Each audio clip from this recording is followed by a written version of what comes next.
Here's something wild.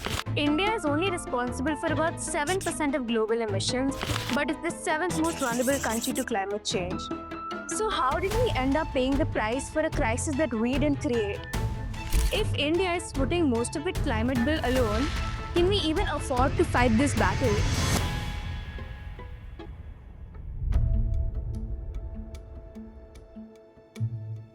Today, we're unpacking India's climate vulnerability and finance. The global irony, the missing fun, the smart missions that work, and the ones that don't, and how innovation, from mangroves to municipal bonds, might actually change the game. Welcome to the Cognoscenti, where we understand the system that drives our world, breaking down economics, finance, policy, and geopolitics in a clear, relevant way, and just a little deeper than the everyday take. This is the first episode of the Cognoscenti. I'm your host, Nikita Mittal, and let's deep dive into this amazing case study. Let's talk about the money problem first. While the benefits of cutting emissions are spread worldwide, the cost of climate damage falls hardest on developing countries like India. India has financed most of its climate action domestically, with the public sector leading the charge. But it's not all of India footing the bill, it's essentially Indian taxpayers, because only the government can take on projects of this scale. There's almost zero private incentive to invest in adaptation or resilience. Let's break that down. There are two broad kinds of climate spendings: mitigation and adaptation. Mitigation means cutting future emission, things like renewables, electric mobility, or carbon capture. Adaptation means reducing the damage from the climate crisis we're already living through, like better food management, drought resilience, or coastal protection. So, the goal of mitigation is to cut future emissions, while adaptation focuses on reducing both current and future damage. For investors, mitigation is more attractive because it offers clear return. Adaptation, meanwhile, is more of a public good as it depends on grants and government funding. As a result, globally and in India too, around 75% of climate finance goes to mitigation, while 25% supports adaptation. So, 3/4 of the world's climate money goes towards cutting emissions and not towards protecting communities. Meanwhile, developed countries are falling short of their own promises, missing their NDC targets by nearly 38%. Even if they manage to mobilize $300 billion a year, it would still cover much less compared to the $5,000 to $6,000 billion that's actually needed every year. And that right there, the missing billions, is why Indians keep demanding a fairer system for global climate finance. So in the end, India has been left to fund most of its climate battle alone.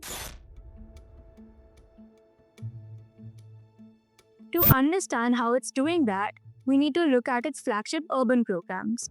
Amrut, or Atal Mission for Rejuvenation and Urban Transformation, launched in 2015 by the Government of India, aimed at improving urban infrastructure and basic services like water supply, waste management, and green spaces in cities.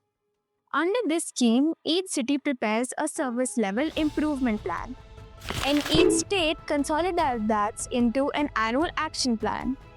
Every project, whether it's expanding sewage capacity or building green parks, is individually funded and tracked. But there's a trade-off. Because projects vary in scale and context, it's hard to measure the overall impact of the entire scheme.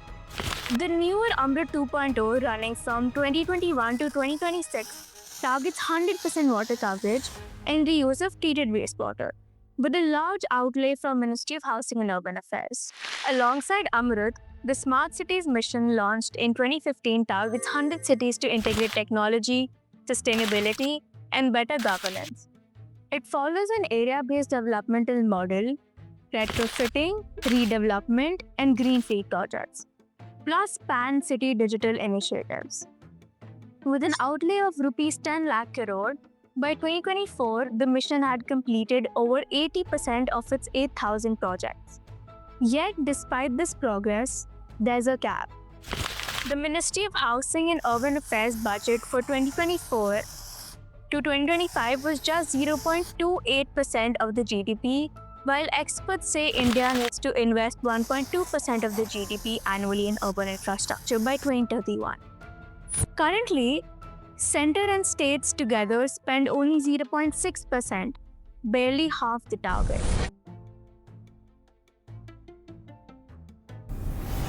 That gap shows up everywhere. Implementation delays like Tamil Nadu's Amrut projects that lag due to late central approvals, financial stress where cities can't even maintain new infrastructure. For example, in Madhya Pradesh, newly installed water meters went defunct within a year due to lack of funds. Meanwhile, in Nagpur, poor audits have allowed substandard 900 crore river projects to go unchecked. Now, one potential solution lies in municipal bonds, which are debt instruments issued by urban local bodies to fund infrastructure. Under Amrut, cities are encouraged to use these bonds alongside central and state grants, the goal being financial self-reliance. Ahmedabad and Pune were one of the very few cities to issue successful municipal bonds, raising 2 to 300 rupees crore each, showing it's possible. But why only limited cities? The answer lies in weak credit ratings, low financial literacy, complex SEBI regulations, and most importantly, limited revenue to repay investors. In theory, municipal bonds could transform urban finance. In practice, however, the execution remains slow. Sometimes small creative projects feel louder than grand schemes. Take the Income Tax Department's Vertical Garden initiative, for example, which used 7 lakh spaced plastic bottles to build vertical gardens across 17 states. These gardens recycle waste and beautify urban spaces. Another such effective program is Mishti, the Mangrove Initiative for Shoreline Habitats and Tangible Income. Launched in 2023 to 24, it aims to restore mangroves as both climate shields and income sources. It's expected to create 22.8 million man-days of employment, absorb 4.5 million tons of carbon, and promote ecotourism and livelihood. The economics are remarkable. Mangrove protection in Odisha was valued over $4,000 per hectare, while restoration cost just $400. That's a tenfold return on value, proof that nature-based solutions can be both green and profitable. For India to reach a Human Development Index of 0.9, per capita energy use must rise from 16.7 gigajoules today to more than 3 times that number. That's a huge leap and it can't happen overnight. Renewables alone can't yet replace fossil fuels even in developed nations. Grid cost, storage limit, critical mineral, and land scarcity all remain major challenges. The UK still relies on natural gas for grid stability. While the US approved its largest oil project in Alaska in 2023, expected to emit 260 million tons of CO2 equivalent.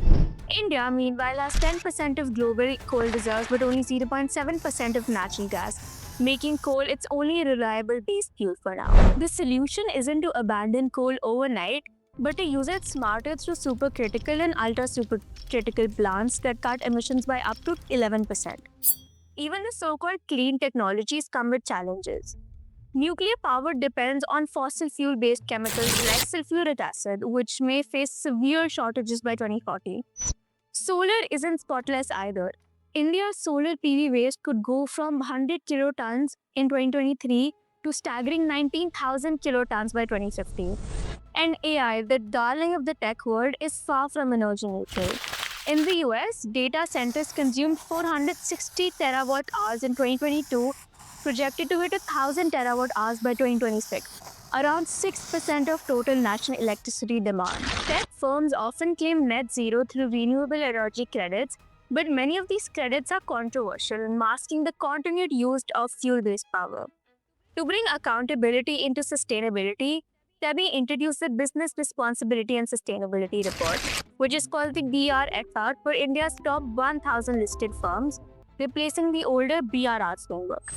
India also launched sovereign green bonds to fund climate-friendly projects and expanded categories to include transition bonds for sustainability shift, blue bonds for marine ecosystem, yellow bonds for solar projects, and circular economy bonds for waste use.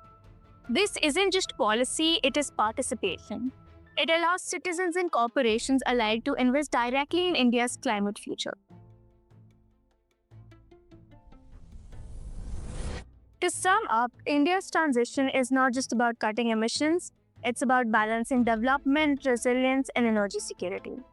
To get there, India needs deep investments in battery storage R&D, recycling systems for renewable waste, carbon capture, and climate-resilient agriculture. For India, the question isn't whether we can afford climate action, it's whether we can afford not to. What do you think? Let us know in the comments below. This is Cognoscenti, helping you see through the system and understand the story beneath. If you found this insightful, subscribe and stay tuned because we're just getting started.